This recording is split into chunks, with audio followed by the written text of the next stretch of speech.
Auzubillahiminash-shaytanir-rajeem. Bismillahir-rahmanir-rahim. Dear students, we have started in organic chemistry and this is our lecture number 2 of unit number 1, which is about periods and the variation of properties in periods. So this is our unit number 1 of inorganic chemistry and it's lecture number 2, and this unit is about periods, and actually this unit is about variations of properties in periods. We have already studied at least 4 properties: atomic radii या ionic radii या ionic size, melting points and boiling points. Next 3 properties you have already studied in first year, so I am not going to discuss here. Number 5 is ionization energy. Number 6 is electron affinity, and number 7 is electronegativity. And these properties have already discussed in first year chapter chemical bonding. तो इसलिए इनको यहाँ फिर दोबारा नए सिरे से करने की ज़रूरत नहीं है. तीनों में जो बातें आपने करनी हैं वो आपको पता हैं. मेरा ख्याल है इसमें कोई आपने जो इनमें एक अहम काम जो करने हैं वो यहाँ दोबारा लिख देता हूँ जी. आपने तीनों की डेफिनेशंस कर लेनी है, तीनों के फैक्टर्स कर लेने हैं, और वेरिएशंस इन पीरियड और वेरिएशंस इन ग्रुप्स, प्लस आपने आयोनाइजेशन एनर्जी और इलेक्ट्रॉन एफिनिटी और इलेक्ट्रोनेगेटिविटी के ग्राफ भी कर लेने हैं, क्योंकि इनके ग्राफ भी अक्सर आ जाते हैं. जबकि आप जानते हैं कि इनकी variations in period and groups बिल्कुल सेम है, यानी आयोनाइजेशन एनर्जी और इलेक्ट्रॉन एफिनिटी और इलेक्ट्रोनेगेटिविटी तीनों इन ए पीरियड इंक्रीज होते हैं, इन ए ग्रुप डिक्रीज होते हैं. तो वो तकरीबन एक जैसे हैं, अलबत्ता इनके अंदर जो टिपिकल बिहेवियर हैं, जैसे मसलन फ्लोरीन जो है वो डिफरेंट बिहेवियर शो करता है, तो वो आपने ख़ास तौर पे यानी डिफरेंट या anomalous behaviour of an element और ए ग्रुप अगर कहीं है तो वो आपने ख़ास तौर पे करना है. जैसे आपको याद होगा इलेक्ट्रॉन एफिनिटी में down the group electron affinity decrease होती है, लेकिन फ्लोरीन एफिनिटी फ्लोरीन से कम होती है. तो फ्लोरीन का इसी तरह आयोनाइजेशन एनर्जी में आपको याद होगा कि जब हम पीरियड में चलते हैं तो 2 ग्रुप्स जो हैं वो डिफरेंट बिहेवियर शो करते हैं, उनकी बाकायदा रीजंस भी हैं, तो वो आपने इसमें से कर लेना है. इसलिए इनको यहाँ पे दोबारा मैं डिस्कस नहीं कर रहा. नेक्स्ट जी हमने जो प्रॉपर्टीज़ डिस्कस करनी है नंबर 8 पे है इलेक्ट्रिकल कंडक्टेंस. अब इसमें जो काम की बातें हैं जी, नंबर 1 डेफिनेशन सबको आती हैं जी. The property of a metal to conduct electric is called electrical conductance. Factors on which it depends upon 2 factors, number 1 and number 2. Number 1, it depends upon the number of electrons in the valence shell of an atom. For example, order of conductivity aluminium की ज़्यादा है magnesium से, magnesium की ज़्यादा है sodium से. वजह यह है कि aluminium have 3 electron in valence shell, magnesium have 2 electron in valence shell, sodium have 1 electron in valence shell. तो ये ऑर्डर होगा जब आप सिर्फ number of electron in valence shell को देखेंगे. अलबत्ता दूसरा फैक्टर है electron through a crystal lattice, कि जब कोई चीज़ सॉलिड बन जाएगी तो क्या उस सॉलिड क्रिस्टल के अंदर भी इलेक्ट्रॉन फ्रीली मूव कर सकते हैं. फॉर एग्जांपल अगर आप ऊपर वाली बात को देखें तो कार्बन के वैलेंस शेल में 4 फ्री इलेक्ट्रॉन हैं, तो इसे बहुत अच्छा कंडक्टर होना चाहिए. लेकिन कार्बन जब क्रिस्टल लैटिस यानी डायमंड बनाता है तो डायमंड के अंदर आप जानते हैं 4 इलेक्ट्रॉन कोवेलेंट बॉन्ड बना लेते हैं, लिहाजा डायमंड इंसुलेटर होता है. तो इसकी अगर एग्जांपल मैं आपको दूं, कार्बन जब डायमंड होगा तो ऑल 4 इलेक्ट्रॉन आर बाउंड, लिहाजा ये इंसुलेटर होगा या बैड कंडक्टर होगा। डायमंड अगर ग्रेफाइट होगा तो 3 इलेक्ट्रॉन्स आर बाउंड, लिहाजा ये गुड कंडक्टर होगा। और वो आपको पता है कि इसके गुड कंडक्टर होने की वजह इसकी क्रिस्टल लैटिस स्ट्रक्चर है कि डायमंड टेट्राहेड्रल जॉइंट मॉलिक्यूल हैं, जबकि ग्रेफाइट जो है वो लेयर्ड स्ट्रक्चर होता है। तो ग्रेफाइट जो है ये 3 इलेक्ट्रॉन इसमें बाउंड हैं, लिहाजा 1 इलेक्ट्रॉन इज़ फ्री और इसका स्ट्रक्चर जो है वो लेयर लैटिस होता है, इसलिए ये गुड कंडक्टर होता है। Similarly elements of group 1b जो हैं, एलिमेंट्स जो ग्रुप 1b के हैं, कौन कौन से? कॉपर, सिल्वर और gold are extra ordinary good conductors. तो ये एक्स्ट्रा ऑर्डिनरी गुड कंडक्टर्स होते हैं। सिमिलरली ग्रुप 1a और 2a are metals and good conductors, जबकि ग्रुप 3a में बोरॉन को छोड़ के aluminium and lower are good conductors, और ग्रुप 4 के लोअर मेंबर्स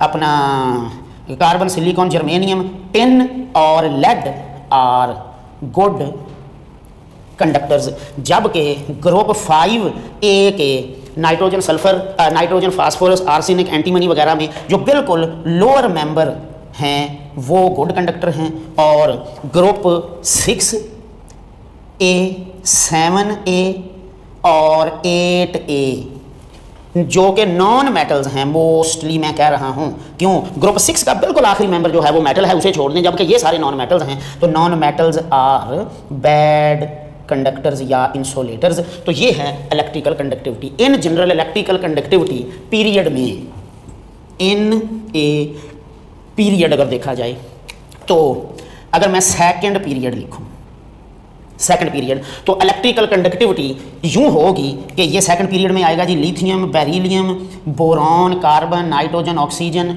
अपना फ्लोरीन और नियॉन। तो लिथियम मेटल है, ये कंडक्टर होगा। बेरिलियम कंडक्टर नहीं है या बिल्कुल पुअर कंडक्टर है। बोरॉन नॉन मेटल है, इसलिए ये बैड कंडक्टर है। बाकी सब नॉन मेटल्स हैं, तो ये सब भी पुअर कंडक्टर होते हैं। लिहाजा आपको अगर सवाल आ जाए कि which element is the best conductor in second period, ये इस तरह के सवाल आपको आएंगे।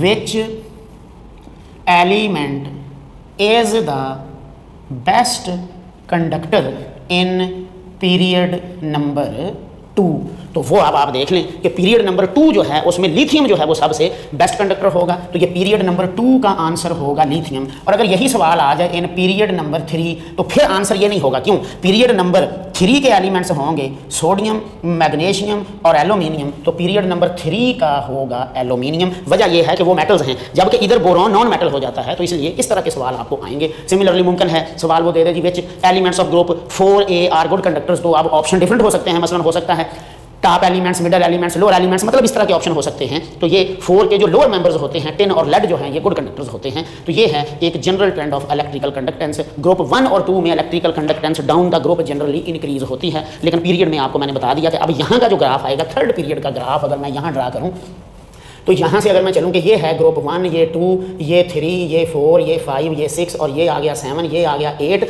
तो थर्ड पीरियड के लिए मैं कह रहा हूँ इसकी तरतीब ये होगी कि सोडियम की कंडक्टिविटी कम है, मैग्नीशियम उससे ज़्यादा होगी, एल्यूमिनियम की सबसे ज़्यादा होगी, उसके बाद सिलिकॉन, फिर आएगा फास्फोरस, सल्फर, क्लोरीन और हीलियम, नियॉन के बाद आर्गॉन। तो ये आएगा जी सोडियम, ये आएगा मैग्नीशियम, ये आएगा एल्यूमिनियम, इसकी मैक्सिमम है। एल्यूमिनियम के बाद सिलिकॉन की कम हो गई है, वो अपना सेमीकंडक्टर है, जबकि फास्फोरस, सल्फर और क्लोरीन की बिल्कुल जीरो। ये फास्फोरस, सल्फर, क्लोरीन और ये आ जाएगा आर्गॉन, इनकी कंडक्टिविटी बिल्कुल जीरो हो जाएगी। तो ये ग्राफ बाज़ औक़ात वो दे के कहता है कि which property is shown in the graph. तो इस ग्राफ में जो प्रॉपर्टी शो की गई है वो थर्ड पीरियड की इलेक्ट्रिकल कंडक्टिविटी शो की गई है। तो ये है इलेक्ट्रिकल कंडक्टिविटी, हम कैसे जो है वो फाइंड आउट करते हैं।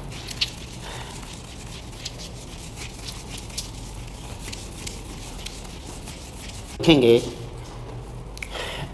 अपना hydration energy, hydration energy number 1 जी, it is the amount of energy या heat evolved when 1 mole of gaseous ions are dissolved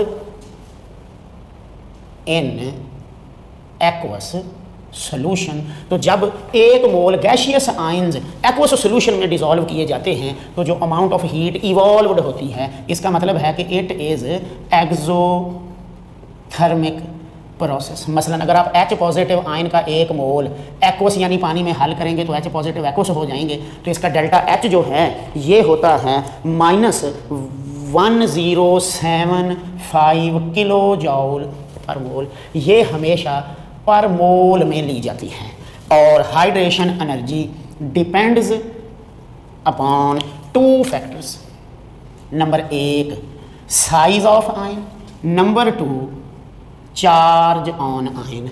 और साइज ऑफ आयन के ये इन्वर्सली प्रोपोर्शनल होती है, यानी हाइड्रेशन एनर्जी इन्वर्सली प्रोपोर्शनल है साइज के। साइज जितना बड़ा होगा हाइड्रेशन एनर्जी उतनी कम होगी, साइज जितना छोटा होगा हाइड्रेशन एनर्जी उतनी ज़्यादा होगी। जबकि चार्ज ऑन आयन के हाइड्रेशन एनर्जी क्या होती है, डायरेक्टली प्रोपोर्शनल। अब अगर आप इन दोनों प्रॉपर्टीज़ को मिला लें और कर लें, charge over size is equal to charge density and hydration energy is directly proportional to charge density. लिहाजा जिस आयन की चार्ज डेंसिटी ज़्यादा होगी उसकी हाइड्रेशन एनर्जी भी ज़्यादा होगी। हाइड्रेशन एनर्जी मसलन आपको क्वेश्चन आ जाएगा जी, विच आयन हैज़ मैक्सिमम अपना hydration energy, which has maximum hydration energy. तो उसका जवाब बिल्कुल आसान ढूंढना। मैं इधर पीरियड नंबर 2 लिख रहा हूँ जी, lithium, beryllium, boron, carbon, nitrogen, oxygen, fluorine. तो लिथियम +1 है, बेरिलियम +2 है, बोरॉन +3, कार्बन +4। तो कार्बन +4 की मैक्सिमम होगी, फिर इसकी, फिर इसकी, फिर इसकी, और उधर N-3 ये -2 और -1 इसकी मैक्सिमम होगी, इसकी उससे कम, उसकी उससे कम। आमतौर पे हम पॉजिटिव आयन की हाइड्रेशन एनर्जी निकालते हैं, लिहाजा ऑर्डर होगा C+4 की सबसे ज़्यादा होगी, B+3 की उससे कम होगी, BE+2 की उससे कम होगी, Li+1 की सबसे कम होगी। जबकि उधर इसकी ज़्यादा होगी, इसकी कम होगी, इसकी उससे कम होगी, क्योंकि इसकी ना उलट हो गया, इसका साइज सबसे बड़ा है, इसकी हाइड्रेशन एनर्जी कम होगी, इसका साइज सबसे छोटा है, इसकी हाइड्रेशन एनर्जी ज़्यादा होगी। लिहाजा इन नेगेटिव आयंस ऑर्डर ये होगा, F-1 की सबसे ज़्यादा, O-2 की उससे कम, N-3 की सबसे कम होगी। तो यूँ आप हाइड्रेशन एनर्जी जो है वो फाइंड आउट कर सकते हैं। इसके ट्रेंड्स बिल्कुल सीधे सिंपल, इसमें कोई वो आपको नज़र भी आ गए। In a period charge on ion increase होगा, जबकि साइज ऑफ, बल्कि चार्ज ऑफ आयन की बजाय चार्ज ऑन केटाइन तक इंक्रीज होगा, तो साइज ऑफ केटाइन डिक्रीज होगा, लिहाजा हाइड्रेशन एनर्जी इंक्रीज होती जाएगी। जबकि इन ए ग्रुप तो सिंपल साइज इंक्रीज होता है, जबकि charge in a group constant रहता है, लिहाजा हाइड्रेशन एनर्जी चार्ज इंक्रीज होगा तो क्या होगी, डिक्रीज। मसलन फ्लोराइड की सबसे ज़्यादा होगी, क्लोराइड की उससे कम होगी, ब्रोमाइड की उससे कम होगी, आयोडाइड की उससे कम होगी। पहले ग्रुप में मसलन ये लिथियम, सोडियम, पोटाशियम, रुबीडियम और सीजियम, क्यों सबके ऊपर चार्ज बिल्कुल सेम है, लिहाजा ऑर्डर ये होगा। तो ये है इनके पीरियोडिक ट्रेंड्स जो हैं वो हाइड्रेशन एनर्जी के। हाइड्रेशन एनर्जी असल में इस वजह से होती है कि जब आप किसी आयन को, फॉर एग्जांपल आपने सोडियम आयन पानी में डाला है, तो आप वाटर के मॉलिक्यूल इस आयन को सराउंड कर लेंगे, ये इधर से भी सराउंड करेंगे, ये देखिए ये। तो ये जो फोर्सेस पैदा होती हैं आयन और वाटर के दरमियान, ये इलेक्ट्रोस्टैटिक अट्रैक्शन है, इस वजह से एनर्जी जो है वो रिलीज होती है। तो it is due to the electrostatic force of attraction between ion and the water molecule. और चूंकि ये अट्रैक्शन है इसलिए ये हमेशा एक्सोथर्मिक ही होती है। और आप बुक में देखें जो टेबल बनी हुई है उसमें भी ये सब की अगर आपने देखी हो तो ये नेगेटिव में दी हुई है, तो इसलिए ये हमेशा एक्सोथर्मिक होती है। तो ये है जिसे कहते हैं हाइड्रेशन एनर्जी। नेक्स्ट हमारा टॉपिक है बहुत ही आसान,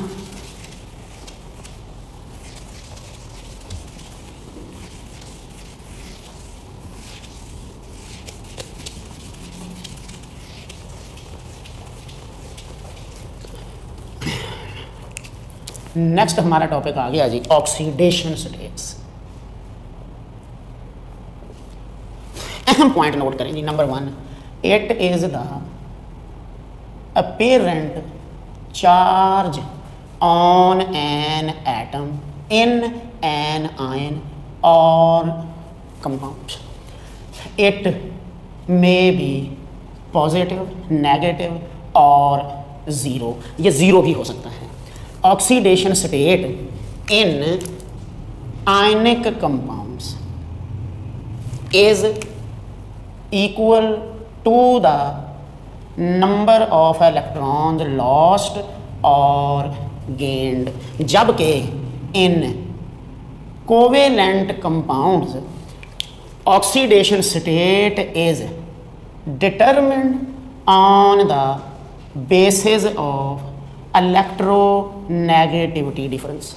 for example CH4 covalent compound है, हाइड्रोजन की इलेक्ट्रोनेगेटिविटी कम है, ऑक्सीजन की इलेक्ट्रोनेगेटिविटी ज़्यादा है, रिजल्टेंटली हाइड्रोजन की ऑक्सीडेशन स्टेट +4, ये -4, तो एक हाइड्रोजन की होगी +1, जबकि कार्बन की इसमें क्या होगी -4। जबकि CO2 में B कोवेलेंट कंपाउंड है, ऑक्सीजन की इलेक्ट्रोनेगेटिविटी ज़्यादा है, कार्बन की इलेक्ट्रोनेगेटिविटी कम है, लिहाजा ऑक्सीजन होगी -4, ये +4, तो अब ऑक्सीजन की एक की -2 है, जबकि कार्बन एक की +4 है।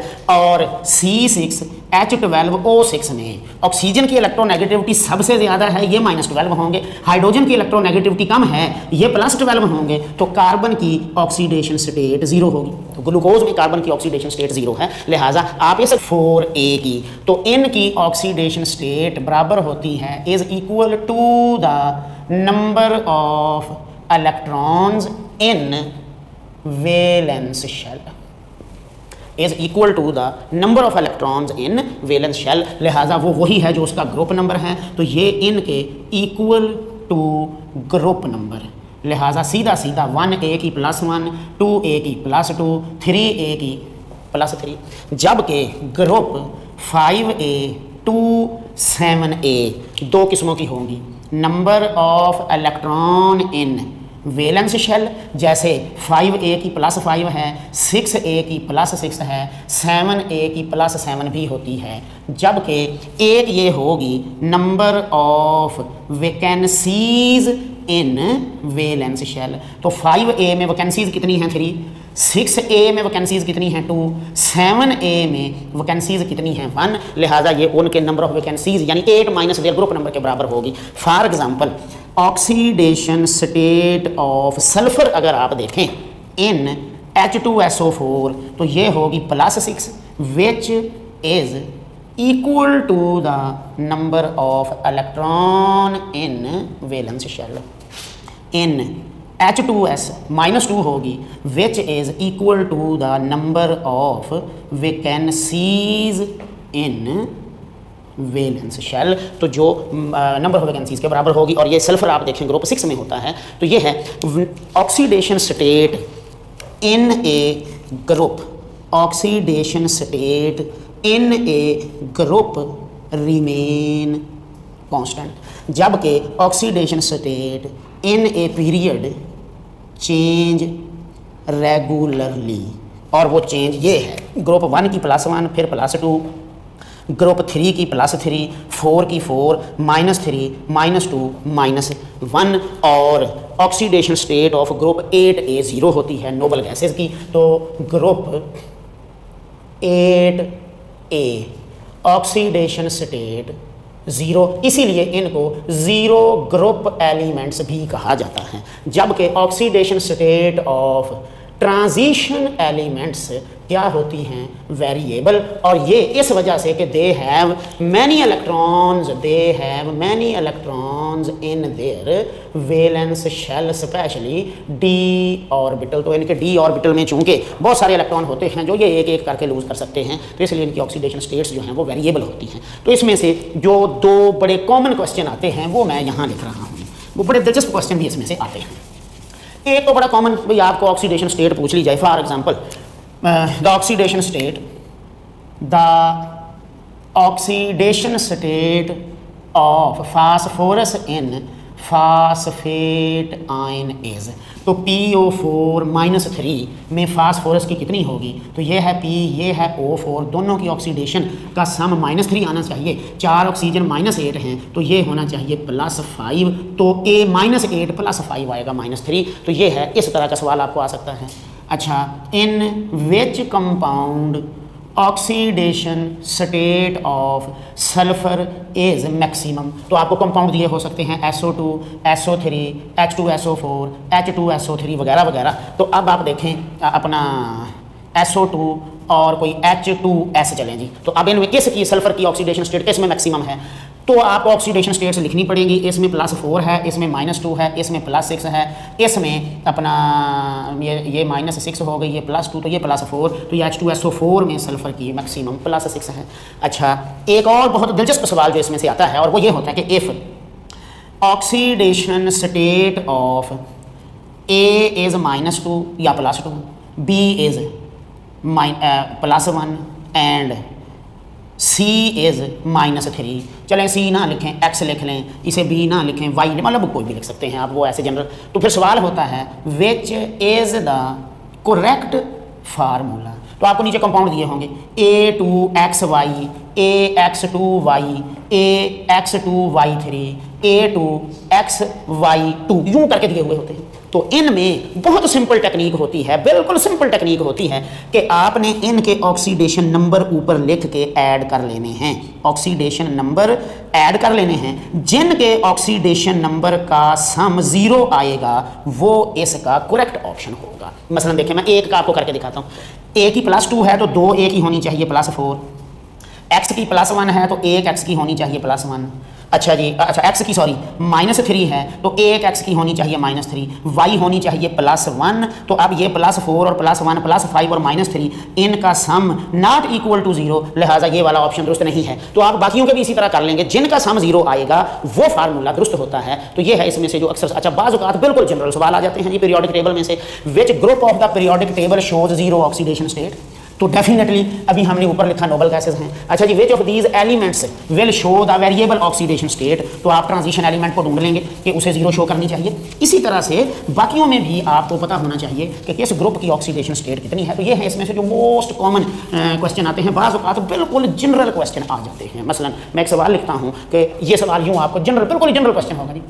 विच of these always shows a positive oxidation state. अब नीचे ऑप्शन 2 तरह के हो सकते हैं। मुमकिन है जनरल ऑप्शन हो, मेटल्स, नॉन मेटल्स, मेटालॉइड्स और आल। तो आपको पता है मेटल्स हमेशा पॉजिटिव होती है। और एन मुमकिन है कि ऑप्शन इस तरह जनरल ना हो, एलिमेंट्स दिए हुए हों। मसलन ए अपना क्लोरीन, बी सल्फर, सी फास्फोरस, डी मैग्नीशियम। तब भी आपने गौर से देखना है, आपने मेटल ढूंढ लेनी है। तो ये मेटल है, मेटल की हमेशा क्या होती है, पॉजिटिव। तो मुमकिन है इसी को थोड़ा सा चेंज करके दे दे कि विच of these elements have +3 oxidation state, तो ग्रुप 3 की होगी। विच of these can show +7 and -1 oxidation state, तो ग्रुप 7 के एलिमेंट्स जो हैं वो +7 भी शो करते हैं और -1 भी शो करते हैं। तो इस तरह के क्वेश्चन भी इसमें से आपको आ सकते हैं। लिहाजा आपने हर ऑप्शन जो है वो जहन में रखना है। नेक्स्ट हम देखेंगे जी एक बहुत अच्छा टॉपिक, वो है जी हेलाइड्स। डेफिनेशन आप सबको आती है जी, वो बताने की ज़रूरत वैसे नहीं है। अपना binary compounds of halogens are called halides. For example मैं यहाँ लिख रहा हूँ एग्जाम्पल के तौर पे, और वो मैं ग्रुप वाइज लिख रहा हूँ। ये ग्रुप 1A है, ये 2 है, ये 3 है, ये 4 है, ये 5 है, ये 6 और ये आ गया 7। हालांकि 7 इसमें नहीं आना चाहिए क्योंकि 7 तो खुद हैलोजन है, तो 6 तक ही आनी चाहिए। लिहाजा इनके अगर मैं हेलाइड्स लिखूँ जी पीरियड नंबर 3 के, और चूँकि बुक वाले ने लिखा है स्पेशली क्लोराइड्स, तो मैं इनके क्लोराइड लिख रहा हूँ जी। पहले में आ गया जी सोडियम का क्लोराइड, ये आ गया मैग्नीशियम का क्लोराइड, ये आ गया एल्यूमिनियम का क्लोराइड, सिलिकॉन का क्लोराइड, फास्फोरस का क्लोराइड और सल्फर का क्लोराइड। इनके मेल्टिंग पॉइंट्स ज़रा नोट फॉर है।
Más salido. Por el lado de Chaburki, no puedo ganar. Pudido. Pudido se han dicho, por.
Please call nurse's sister.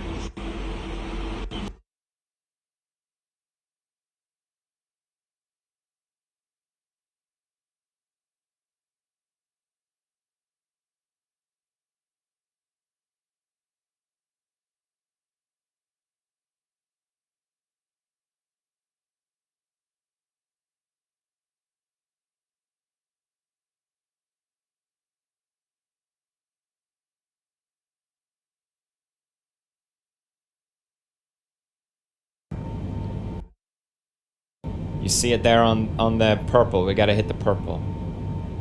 Alright.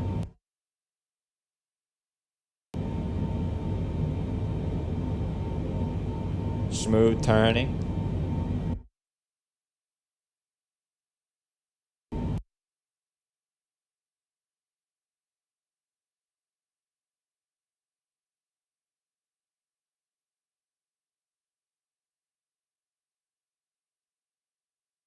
थे ही क्यों अब नहीं तुम और मैं साथ दोनों क्या मिल गई तुमको खुशी होके जुदा ये तो बोलो प्यार था वक्त नहीं जो बीत गया दो पल में तू बन के याद रहे फरियाद रहेगा दिल में क्यों अब एक लफ्ज नहीं दिल कहने की हालत में सोचा कहूँगा एक दिन जो तू ना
halogen atom classified on the basis of their nature, और वो होते हैं बेसिक ऑक्साइड्स, एसिडिक ऑक्साइड्स और एम्फोटेरिक ऑक्साइड्स।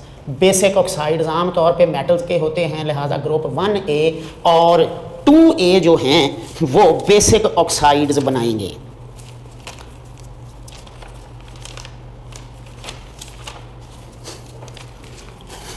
वो बेसिक ऑक्साइड्स बनाएंगे। एसिडिक आम तौर पे नॉन मेटल्स के होते हैं, लिहाजा ग्रुप 5A, 6A और 7A बनाएंगे। अच्छा जी, ऑन द बेसिस और अच्छा मेटालाइड्स जो हैं वो आम तौर पे एम्फोटेरिक बनाते हैं, लेकिन उनमें एल्यूमिनियम का, जिंक का, जर्मेनियम का और आर्सेनिक के ऑक्साइड्स जो हैं वो ये होते हैं। इनकी एक classification on the basis of bonding भी की जाती है।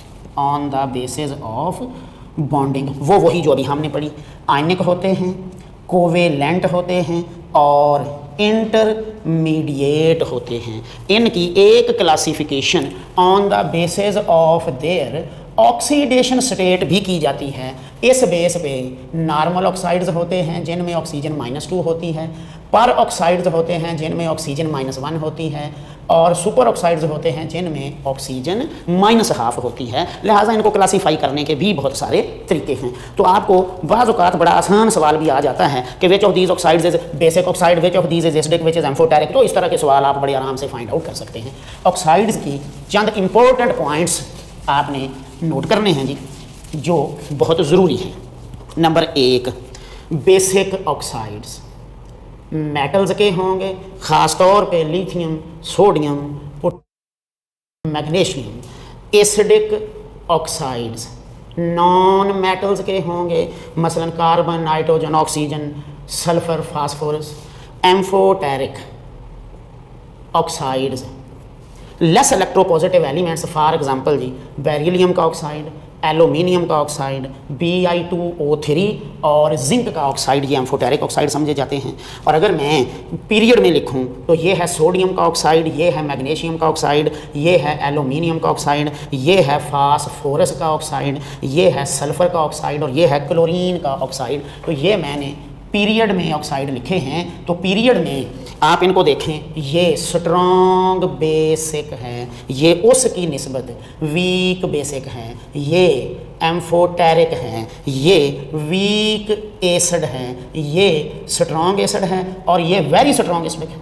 तो फिर इसका मतलब ये हुआ कि जब आप पीरियड में फ्रॉम लेफ्ट टू राइट जाएंगे तो बेसिक करैक्टर कंटिन्यूअसली डिक्रीज होता जाएगा, जबकि एसिडिक करैक्टर कंटिन्यूअसली इंक्रीज होता जाता है। अच्छा जी, बेसिसिटी ऑफ मेटल ऑक्साइड्स, ये इधर जी बहुत 2-4 अहम बातें नोट करनी हैं जी। Number 1, basicity of metal oxides का ऑर्डर ये है। अच्छा जी, बेसिसिटी ऑक्साइड्स, ये इधर जी बहुत 2-4 अहम बातें नोट करनी हैं जी। Number 1, basicity of metal oxides का ऑर्डर ये है अपना increase down the group, increase down the group. तो इनका ऑर्डर ये आएगा जी, BeO, फिर आएगा MgO, फिर आएगा CaO, फिर आएगा SrO, फिर आएगा BaO।